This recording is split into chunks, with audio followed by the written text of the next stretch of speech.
afternoon, everybody. Let's take a look at your headlines on this Wednesday afternoon. A former deputy arrested seeks to get those charges dropped. We'll tell you what his argument is. Plus, police have advice on how to avoid becoming the victim of a porch pirate. And Florida looks to extend marijuana growing rights to individuals. Those stories and more on News 5 now. Brought to you by Green & Phillips Injury Lawyers, covering news from your neighborhood and around the world. News 5 Now starts right now.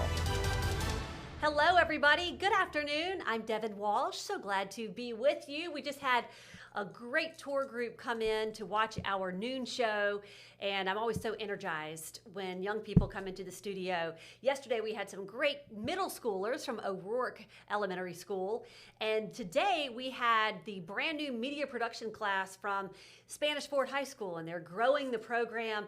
Next semester they'll be starting a news broadcast, and so they had so many good questions, and I think they had a good time kind of seeing what we do, and we just loved having the kids. Lots of great opportunities happening at Spanish Fort High School to help these kids find careers that they might be interested in.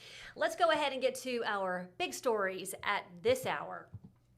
Number 5, a new proposed bill would allow certain Florida residents to grow medical marijuana in their homes. Senator Carlos Smith filed a bill allowing patients to grow up to 6 cannabis plants in their homes. Patients would be able to buy marijuana seeds and clones from a licensed medical marijuana treatment center. They would have to be 21 years old and ensure that the substance does not go to anyone not approved. The newly filed bill comes as the state nears 1 million active medical marijuana patients needing treatment. Number 4. Christmas is getting closer, and that means more package deliveries and, unfortunately, more porch theft. Some homeowners in Sims were the latest victims, as you can see here on this doorbell video. Well, it showed someone grabbing packages off front porch. Just a minute before, the cameras picked up the man hitting 2 more houses nearby. Sims Police Chief Todd Friend says while cameras are better than nothing, you need to have a plan to prevent theft. Like giving delivery instructions or asking a neighbor to grab them really quickly, the Sims Police Department is looking for the suspect. Number 3, a man is in Metro Jail after allegedly leading police on a chase and hitting an officer. 30-year-old Tyler Taylor was booked late last night, just before 10:30. Mobile police say they tried to stop Taylor for a traffic violation on Bernice Hudson Drive around 2:30. Taylor sped off, leading police on a short chase and ending on Kelly Street. During the chase, Taylor reportedly hit a police vehicle and another car. He's charged with 3 counts of attempted assault, attempting to elude, criminal mischief, possession of a controlled substance, and reckless endangerment.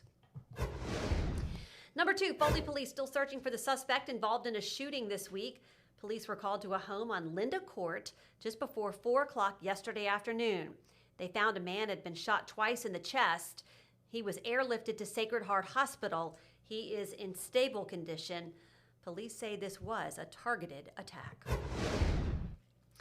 And number 1, a former deputy accused of hitting and killing 2 people wants the criminal charges dismissed.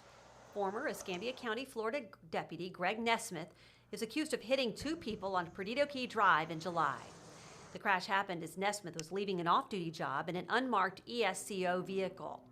Nesmith's attorney, Chris Crawford, filed the motion to dismiss the report, saying Nesmith wasn't recklessly driving, but this is more of an issue that the street and the crosswalk were not properly lit when the 2 teenagers were trying to cross the street. Crawford requested a hearing where he will present his argument in hopes of getting the arrest thrown out. And that is a look at our big stories at this hour. Okay, everybody, it is time for our question of the day, and we're asking you about the fact that Gulf Shores is not going to have a hangout festival, which was really a surprise to a lot of people. So we're asking you, what are your thoughts on the hangout festival not happening next year? Now, the mayor is saying it will happen in 2027, but it is not happening next year. Tony says, money out of my pocket. Good, we'll save some money. Sam doesn't care. He says so. Bill says this is literally like the movie Footloose, but for a music festival.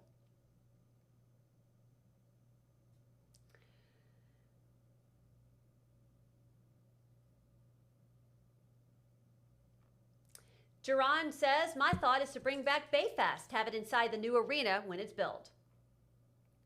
Jenny doesn't really care.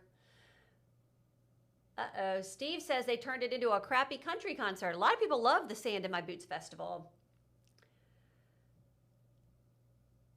Ray says it doesn't affect him. Who cares, says Bella. Glad it's gone, says Peter. No fair, they take our public beach away for 2 weeks. People don't have that extra money. So, you know, and it is ranked one of the most expensive music festivals in the country.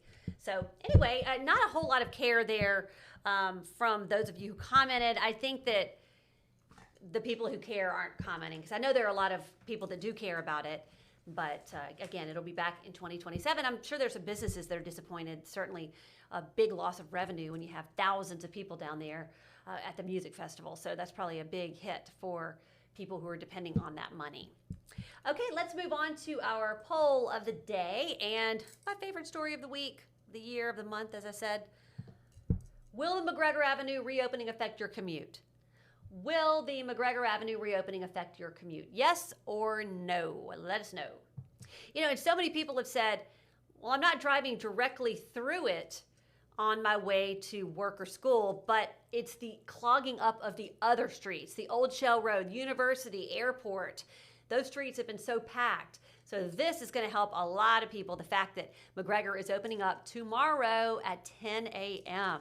So that is something to look forward to. And we'll be broadcasting tomorrow live from the reopening of McGregor during our 9 a.m. and noon newscast, probably 4, 5, and 6 too. And I'm kind of wondering how people are going to navigate it. I feel like I want to drive over there like late at night when it opens and try it out for myself before there's a lot of traffic to see if it's going to be tricky or not, because we're hearing it's a 2-lane roundabout and sometimes those can be a little bit confusing. So anyway, you'll have to let us know what you think once it reopens tomorrow at 10 a.m.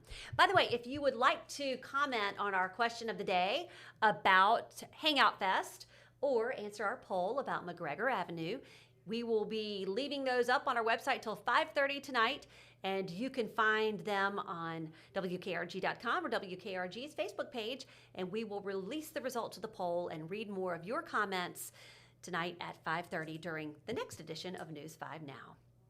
Thank you so much for joining me, everybody. I'm Devin Walsh. I'll see you back for WKRG News 5 at 5 o'clock. Have a good afternoon. Covering news from your neighborhood and around the world. You are watching News 5 Now, brought to you by Green & Phillips Injury Lawyers.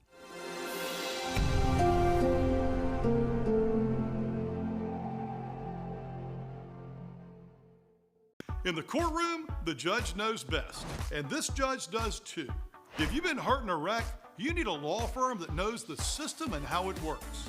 I'm attorney David Green. Call or come by anytime. You never need an appointment.